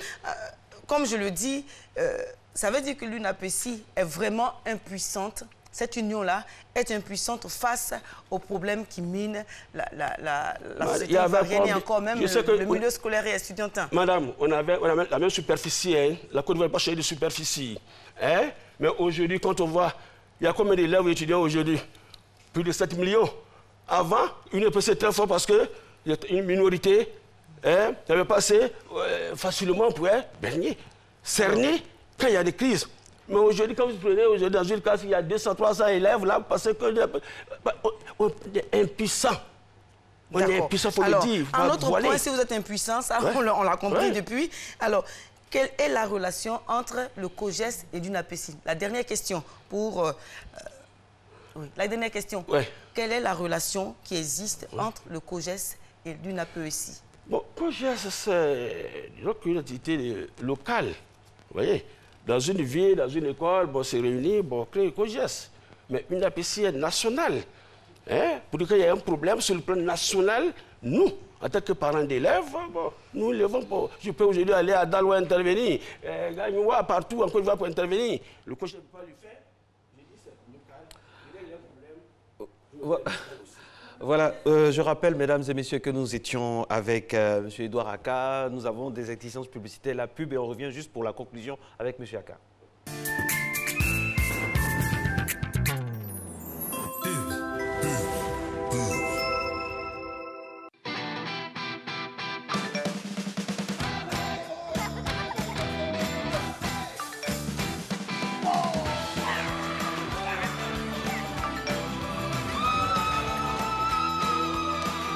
L'Internet mobile de Move, on n'y résiste pas. Des forfaits au choix à partir de 100 francs, beaucoup plus de volume pour rester connecté tout le temps. Volume quadruplé les mardis et vendredis. Tapez maintenant étoile 303 étoile 3 dièse et profitez. Move, no limit. Voilà, derniers instants, je rappelle que vous êtes à Matin Bonheur, précisément tout à l'heure dans Instant Vérité avec Gabriel Zani et son invité. Je rappelle M. Edouard Aka, président de l'Union nationale des parents d'élèves et étudiants de Côte d'Ivoire. Ils vont poursuivre et terminer bien sûr cet entretien très enrichissant. Alors, nous sommes donc de retour à Instant Vérité, M. Aka. Nous parlions tout de suite de ce que l'UNAPC peut faire pour résoudre la question des crises qui prévalent dans le milieu scolaire et estudiantin. Et vous avez dit que l'UNAPC est impuissante. Ça, c'est trop dit. J'ai dit qu'il faut faire des propositions. La décision ne vient pas de l'UNAPC. Non, la décision, nous traitons les informations, nous faisons remonter ces informations. Donc, impuissance, c'est trop dit. La preuve, nous sommes sur le terrain. En preuve, quand il y a des crises, les ceux qui sont en première ligne, c'est l'UNAPC. Ça, le cabinet va vous attester. Mais voilà. Le COGES est également au niveau national. Même si le COGES agit de façon ponctuelle dans les établissements, mais le COGES est aussi au niveau national, sur le territoire ivoirien. Moi, ne m'amène pas sur ce terrain. Je connais mon UNAPC, comment il fonctionne. Le COGES, vraiment, souffrez que je n'en parle pas. Et si vous en parlez? Les bombes. D'accord. Alors, avec tout ce que vous venez de dire, Monsieur Aka, on espère que l'UNAPC va se réveiller. On est déjà debout, hein, on ne dort pas. On est debout, madame. Depuis hier, on était sur le terrain pour... on ne dort pas. On ne doit pas se réveiller. Il y a longtemps que nous sommes sur le terrain, que nous travaillons. Voilà. À l'université, nous sommes. Quand les étudiants ont un problème, nous sommes là. Les enseignants, nous sommes. Ça ne doit pas de partir. Tous ceux qui, aujourd'hui, se disent partenaires du système éducatif. Nous sommes des partenaires privilégiés, des partenaires honnêtes. Voilà.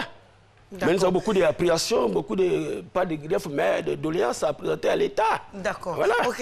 Monsieur Aka, nous sommes donc à la fin de cette rubrique. Nous vous souhaitons bonne continuation et beaucoup de succès dans toutes vos entreprises. Alors, c'est la fin donc de Instant Vérité, mesdames et messieurs. C'est ce que m'a fait, madame. Laissez-moi continuer, parce que là j'ai aussi des préoccupations au gouvernement. Aujourd'hui, ça peut vous dire, des impératifs. Ça peut vous dire, pourquoi nous donnons la crise? C'est ça aussi. Vous voyez, à l'université, qu'est-ce que nous demandons? Il n'a qu'à réhabiliter les cités universitaires. Le problème que nous avons, c'est ça. Parce que nous sommes acculés. Les cités universitaires, quoi réhabiliter? Que les étudiants évitent de dormir dans les entrepôts, c'est pas possible. Nous demandons l'État. Ne dorment pas quand même dans les entrepôts. Non, pas entrepôts, j'ai dit. Non, les entrepôts, c'est trop dit. D'aller dans la coursive, allez-y vérifier. Allez-y vérifier. Une autre doléance rapidement. Donc, monsieur demande, et puis la bourse d'études. Notre bourse est très mince. Qu'on ne peut pas voir nos enfants hors de la Côte d'Ivoire dans les bonnes écoles pour étudier. Des enfants que nous voyons qui sont très vraiment de moyenne 15-16. Par manque de moyens, ceux-là ne peuvent pas quitter la Côte d'Ivoire. Qu'est-ce qu'ils vont devenir demain? On demande à l'État, pardonnez, augmenter un peu le volume. Hein? Que moi, l'enveloppe pèse un peu. Aujourd'hui, quand je vous dis une chose, madame, voyez un peu, l'assurance scolaire, il y a des morts, il y a des blessés. Mais nous n'en parlons. Nous n'en parlons. Bien, donc nous demandons... Monsieur Aka, Monsieur Akatano, merci pour toutes vos doléances. Je pense que le gouvernement a entendu ce que vous avez à dire ce matin. Et donc, mesdames et messieurs, c'est donc la fin maintenant de Instant Vérité. Merci de rester avec nous. Je vous laisse avec Nessie et Marco pour la suite du programme. Merci beaucoup, Gabriel Zani. C'était chaud, hein? Beaucoup de vérités ont été dites. C'est toujours comme ça, Instant Vérité. Ce qu'on retient, c'est que l'INAPECI ne dort pas. Il y a également une filière qui ne dort pas. Elle est en plein essor. Et surtout que les Ivoiriens, chaque Ivoirien, au moins chaque semaine, consomme au moins de la volaille. Et il y a beaucoup de choses à découvrir là-bas. On y va pour la capsule économie.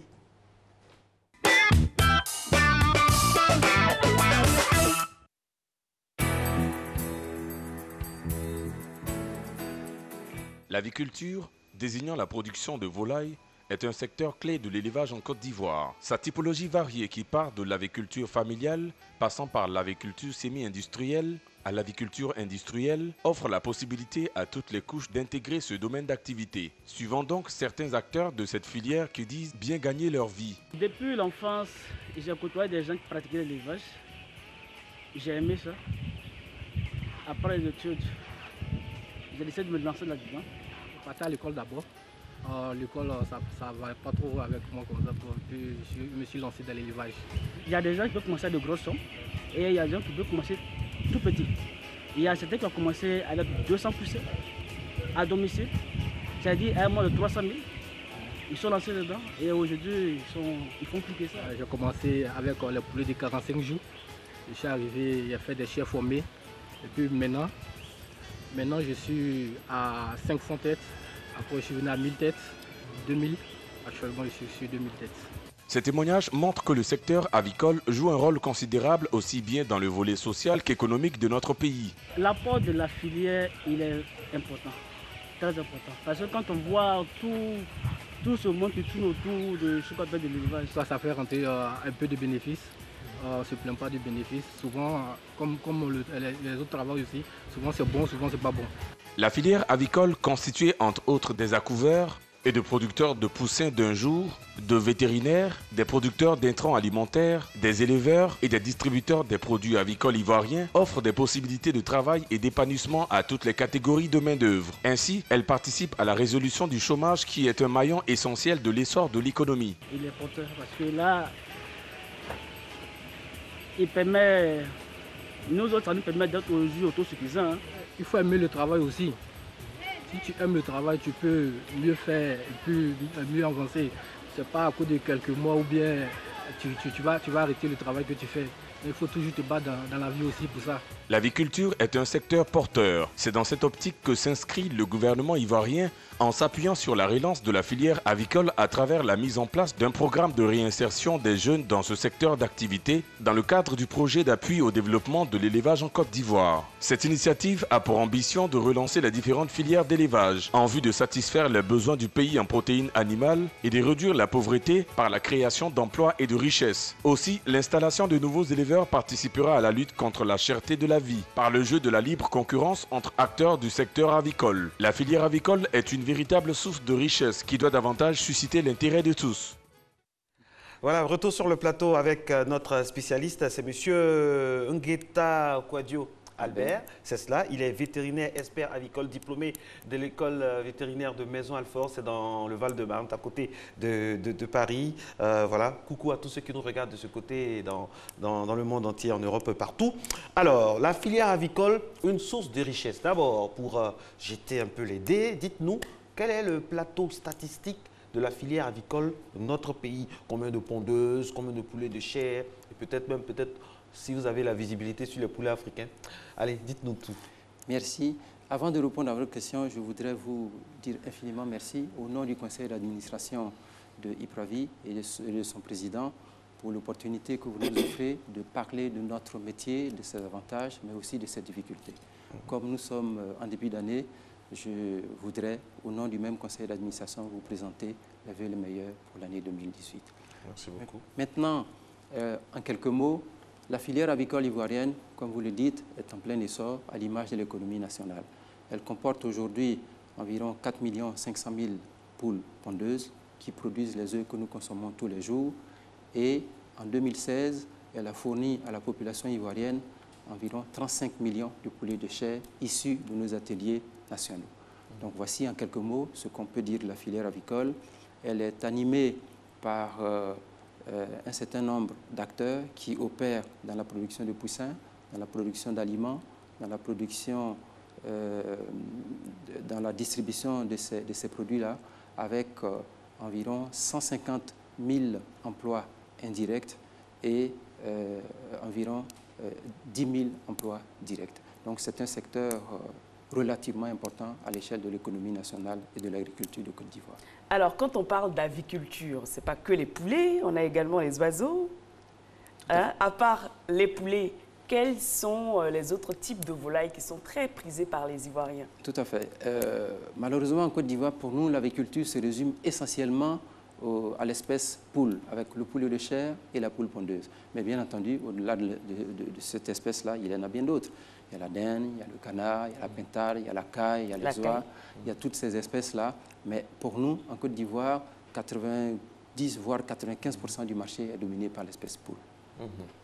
Alors, quels sont les problèmes inhérents qu'on rencontre au niveau de la filière? Quand on préparait l'émission, vous avez beaucoup parlé de formation, ça revenait. Aujourd'hui, est-ce que la formation est adéquate quand on sait par exemple que le plateau technique concernant la filière date des années 60? Est-ce qu'il y a un renouvellement? Aujourd'hui en Europe, on parle de nombreuses maladies. Est-ce qu'en Côte d'Ivoire, on appréhende ça de la même manière? Ouais. Merci, c'est une question très très importante. L'agriculture, c'est un métier. Et comme tous les métiers, ça s'apprend et ça se cultive. S'apprendre, c'est-à-dire avoir les fondamentaux dans les classes de base. Se cultiver, c'est-à-dire en cours d'exercice, il y a nécessairement des ajustements et des adaptations à faire en fonction de l'évolution du secteur. Et je peux vous assurer, notre secteur est extrêmement dynamique, les choses bougent très très vite. Le problème fondamental que nous avons ici, en Côte d'Ivoire, c'est qu'il n'y a pas d'école spécialisée pour offrir aux professionnels du secteur des acteurs qualifiés pour répondre à tous les besoins de la filière. C'est vraiment un problème extrêmement important parce que, comme je le disais, dans le secteur, il y a de grandes activités. La production de poussins d'un jour, ça requiert l'existence d'élevage de reproducteurs avec ses spécificités. Ça requiert la mise en place d'industries pour transformer les œufs en poussins. Et après cela, à l'élevage même, il y a aussi des besoins très particuliers, très spécifiques, qui n'est pas possible d'apprendre dans les écoles de base. Il n'y a que dans les écoles spécifiques, spécialisées, que ce genre de techniques s'apprennent. Malheureusement, dans notre pays, ces écoles n'existent. Je ne peux pas dire qu'elles n'existent pas, parce qu'il y a l'école d'agriculture de Bingerville qui, en son sein, a fait l'effort de déployer un centre de formation avicole, mais c'est vraiment le minimum du minimum. Ce qui fait qu'au sortir de ces écoles-là, les apprenants qui y passent ont bien sûr un bagage qui est utile, mais qui n'est pas suffisant par rapport aux enjeux de la filière, par rapport aux exigences du métier et à l'évolution des techniques. Donc voilà le premier problème que nous avons. Bien entendu, il y a aussi des problèmes de financement. Comme tous les secteurs, même si vous avez toutes les connaissances et que les financements ne sont pas disponibles, l'activité a du mal à se développer. Donc voici les gros les deux gros problèmes que le secteur affronte. 1, la formation. 2, le financement. Les acteurs en eux-mêmes, malgré ces insuffisances, ont de l'enthousiasme, beaucoup de dynamisme, et le peu qui est fait l'est malgré ces contraintes-là. Ça veut dire que si ces contraintes sont levées dans les bonnes dispositions, je crois que la croissance peut être encore plus forte que celle qui a été annoncée. D'accord, donc vous nous parlez du dynamisme de ce secteur-là. Est-ce que la filière peut être compétitive à l'échiquier international quand on sait qu'il n'y a que 2 leaders et pour le reste, c'est dans l'informel. Quand on va dans nos marchés où se trouve la volaille, on voit un peu comment sont traitées nos différentes volailles, comment ils sont nettoyés, ça se fait dans des endroits vraiment insalubres. Est-ce qu'on peut être compétitif sur l'échiquier international, malgré notre dynamisme, malgré notre bon vouloir? Merci Madame de votre question, mais là je crois que vous abordez 2 choses différentes. La première, c'est notre compétitivité par rapport au secteur extérieur, par rapport à l'international. Vis-à-vis de cette question-là, la filière avicole est logée à la même enseigne que tous les secteurs économiques de la Côte d'Ivoire. Nous avons en face de nous des dinosaures, des entreprises qui existent depuis des dizaines d'années, voire plus d'une centaine d'années, avec une historique et des effets de capitalisation qui font qu'on ne peut pas, en Côte d'Ivoire, malgré toute notre bonne volonté, compétir directement et frontalement avec ces entreprises extérieures-là. Je pense que pour l'instant, nous n'en avons pas les compétences. Ce que nous recherchons, c'est d'avoir un minimum de cadre local, intérieur, qui nous permettent d'exprimer le potentiel, parce qu'il y en a, on n'en a pas parlé, il y a beaucoup de potentiel agricole dans ce pays, notamment toutes les ressources agricoles et les sous-produits de l'agriculture. Tout cela fait que la Côte d'Ivoire a du potentiel. Et ce n'est pas pour rien que malgré les fortes contraintes, il y a quand même du développement. Donc ça, c'est une première chose. La compétition par rapport au marché international, je pense qu'il faut être clair, elle n'est pas possible frontalement. Il faut, pour l'aborder, des mécanismes que l'État de Côte d'Ivoire a bien voulu mettre en place pour protéger ce secteur-là, pour lui permettre d'avoir un développement interne fort. Et c'est ce qui se passe depuis 10 ans. En relation avec l'interprofession, l'État de Côte d'Ivoire a mis des mécanismes de protection à travers des taxes à l'importation sur les produits qui nous arrivent de l'extérieur de l'UEMOA, de telle façon que ça ne vienne pas briser l'élan de la production qui est mise en place. Donc ça, c'est la première chose. La deuxième chose, c'est que par rapport au problème de salubrité dont vous parlez, ces questions-là sont liées pour nous à 2 aspects. Premièrement, l'éducation des acteurs, donc ça revient à la formation dont on parlait au départ. Et deuxièmement, les ressources financières dont ces acteurs ont besoin pour mettre en œuvre le projet qu'ils ont.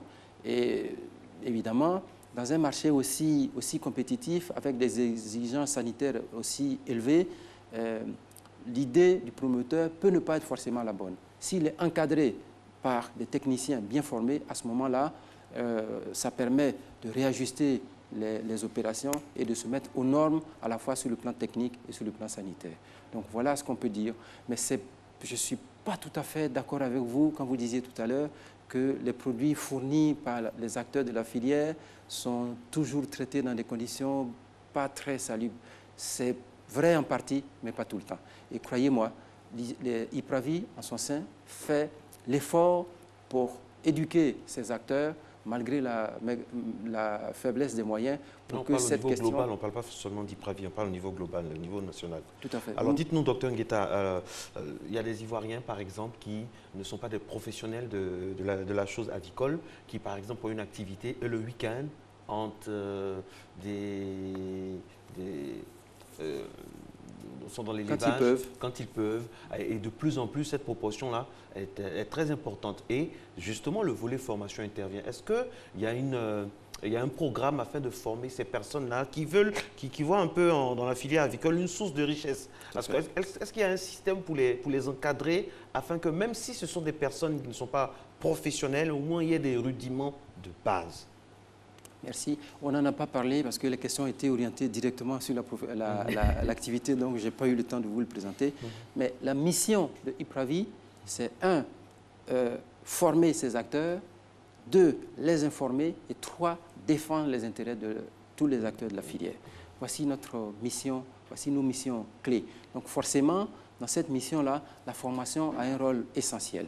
La difficulté qu'on éprouve, c'est que, comme je le disais tout à l'heure, les moyens sont assez faibles et comme vous le savez, une formation de qualité a un coût auquel on n'a pas forcément toujours accès. C'est ça le problème. Pour revenir à j'allais dire, aux habitudes de certaines partie de la population qui ont des ressources à un moment donné et qui décident de venir à l'agriculture, ce n'est pas une mauvaise chose en soi. C'est ce que nous recherchons. C'est, j'allais dire, une des façons d'augmenter le volume de produits issus de nos ateliers mis en marché pour le bonheur des consommateurs. Le problème, c'est qu'il faut que ce soit fait dans un cadre. Il faut que tout ça soit encadré. Donc, IPRAVI dispose d'un secrétariat technique qui fournit à tous ceux qui le souhaitent les informations de base pour entrer dans le secteur. Malheureusement, ces dispositifs ne sont pas toujours exploités par les candidats, de telle sorte que parfois, les acteurs se lancent et c'est quand ils rencontrent les difficultés qu'ils viennent nous consulter à un moment où c'est peut-être pas forcément trop tard, mais où les réparations coûtent plus cher et n'apportent pas toujours les effets que nous recherchons. Mais ceci dit, nous avons identifié un certain nombre d'acteurs professionnels qui sont permanents, présents toute l'année, du 1er janvier au 31 décembre, avec qui nous travaillons régulièrement et nous recommandons à tous ceux qui sont dans l'attente de mise en œuvre de projets de nous consulter. C'est-à-dire si aujourd'hui Nessie a des moyens et qu'à côté de son métier de présentatrice, elle veut vraiment se lancer dans la filière avicole, il y a un minimum. C'est pas comme ça parce qu'on a assisté, on assiste toujours à des faillites, hein, des gens qui se lancent dedans avec beaucoup d'entrain. Ils ont pris 2-3 conseils à gauche et à droite. Et puis après, il y a des, par exemple, il y a la maladie de Gomboro. Je sais pas. Voilà, il y a la maladie de Gomboro qui vient. Voilà, qui tue tous les poulets, on ne sait pas ce qui se passe. Donc tout ça, il y a des attitudes à avoir, on se renseigne. C'est vrai, on est passionné, on se renseigne. Si possible, on envoie à côté de soi quelqu'un, donc on peut passer un coup de fil à Dr Ngueta, par exemple, qui peut donner de bons conseils, par exemple. C'est la bonne attitude à avoir. Tout à fait. Parce qu'il ne faut pas jeter l'argent aussi par la... Tout à fait. Comme je disais, c'est un métier. Donc ça s'apprend et ça se cultive. Si on ne l'a pas, on l'apprend. Si on l'a, c'est-à-dire si on y est, on fait l'effort de capitaliser sur ce qu'on sait en continuant de capter de nouvelles informations. Il n'y a que comme ça qu'on peut y arriver de façon efficace. Donc, pour tous les nouveaux acteurs, IPRAVI est la porte d'entrée pour les informations de base qui permettent de, j'allais dire, étayer ou peut-être...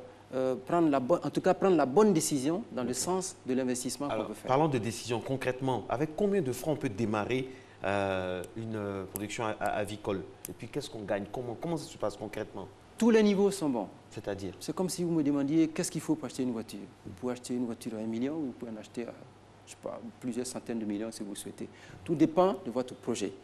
Le plus important, c'est de venir avec la bonne méthode. Si on vient avec la bonne méthode, la bonne démarche, avec les bons conseils, avec une équipe, parce que c'est un métier. Dans tous les métiers, il y a des équipes. Il y a des équipes de producteurs, donc des techniciens, il y a des équipes, disons, de gestion et des équipes de commerçants.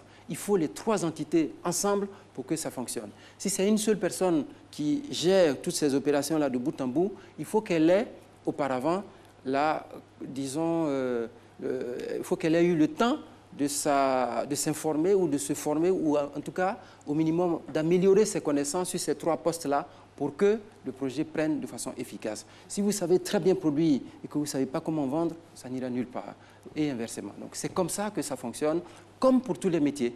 La seule chose, c'est que nous faisons de l'aviculture, d'autres font du bois, du charbon ou autre chose. Nous nous adaptons à l'aviculture. Mais il y a un élément clé qu'il faut prendre en compte, nous travaillons sur du vivant. C'est des êtres vivants, ils ont des besoins précis, en général quotidiens, bien connus, bien répertoriés. Et ça, c'est le rôle des techniciens de mettre à la disposition des acteurs toutes ces informations-là pour que l'opération se déroule dans de bonnes conditions, pour qu'au bout du compte, l'investissement qui a été réalisé apporte le retour que l'investisseur en attend. Justement, Justement, le secteur a l'air de très bien se porter selon ce qu'on voit et selon vos propos, malgré les différentes crises en 2006 et en 2016. Il y a une crise, non, en 2006 et en 2015, il y a eu la grippe aviaire. Absolument. Est-ce qu'il y a d'autres difficultés? Quelles sont les difficultés liées au secteur avicole? Oui. Alors là, vous parlez de crise sanitaire. Ce sont des problèmes sanitaires, c'est-à-dire des maladies qui affectent la santé des animaux sur une population plus ou moins importante par rapport à l'ensemble du cheptel, et ça met en péril les investissements. Parce que suite à cela, il y a l'abattage des têtes. Tout à fait. Mais malheureusement, dans les crises sanitaires, il n'y a pas que la grippe aviaire. C'est celle-là que le grand public connaît le plus, compte tenu de la médiatisation. Tout à fait, de la médiatisation, mais il y en a d'autres. Je ne vais pas les citer, ce n'est pas la peine. Donc, les techniciens qui travaillent dans ce secteur-là font en sorte que l'impact de ces problèmes sanitaires soit le plus faible possible pour ne pas contrarier le développement de l'aviculture. Mais au-delà de l'aspect sanitaire, il y a d'autres problèmes. Il y a des problèmes purs de production. C'est-à-dire, il y a des problèmes d'accès aux équipements optimum pour permettre à l'opérateur d'être dans de bonnes conditions pour réaliser son activité. Il y a également des problèmes d'accès au marché. Comme tous les produits, une fois que le producteur a fini de faire son travail, il faut qu'il regarde sur le marché comment il s'organise pour mettre son produit sur le marché, parce qu'il n'est pas seul. Il est dans un secteur où il y a de la compétition très très forte, et donc c'est toute cette organisation-là qui permet aux uns et aux autres de se détacher, d'être bon, d'être pas bon, de se développer rapidement, pas du tout, ou parfois même fermer la porte. Docteur Ngueta, je reviens. Le thème d'aujourd'hui, c'est une source de richesse. Est-ce qu'on gagne de l'argent dans le volet avicole et comment? Un exemple concret, j'ai 2 hectares, je fais du poulet de chair, des pondeuses. À quel moment je rentabilise? Comment ça se passe concrètement?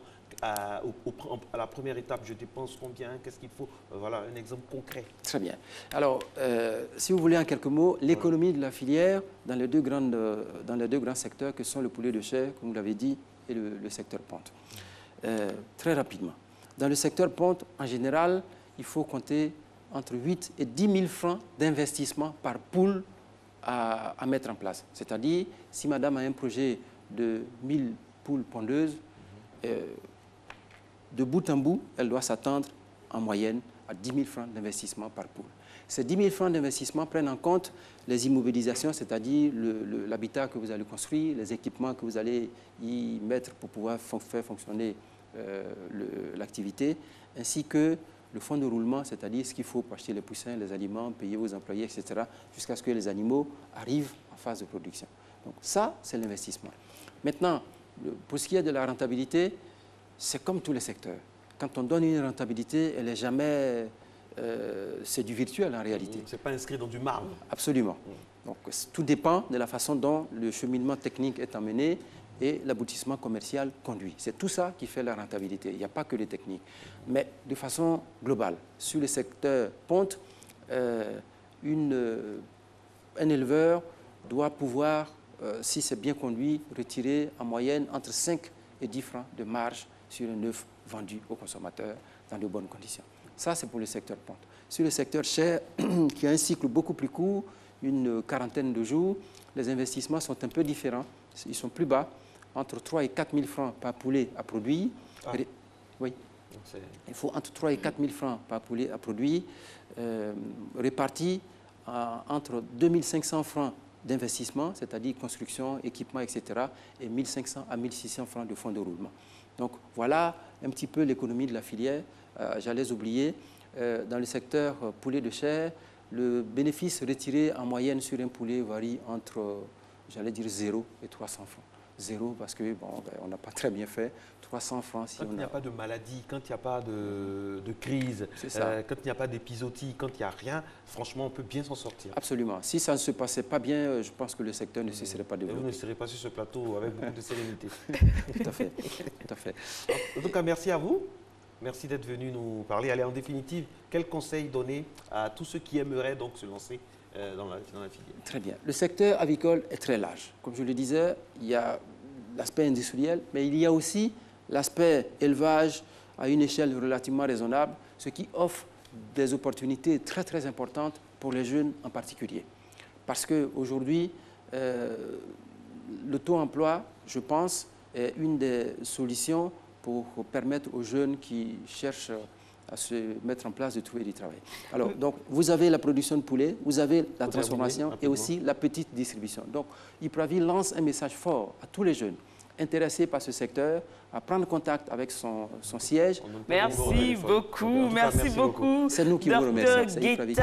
Guetta Kouadio Albert, merci beaucoup. On espère que vous avez eu toutes les armes qu'il vous faut pour affronter cette filière. Et nous, on a pris beaucoup de plaisir à passer ces 90 minutes en votre compagnie, Marco. On va leur dire au revoir. Allez, au revoir. On se retrouve demain, toujours avec le même plaisir. Et manger de la volaille,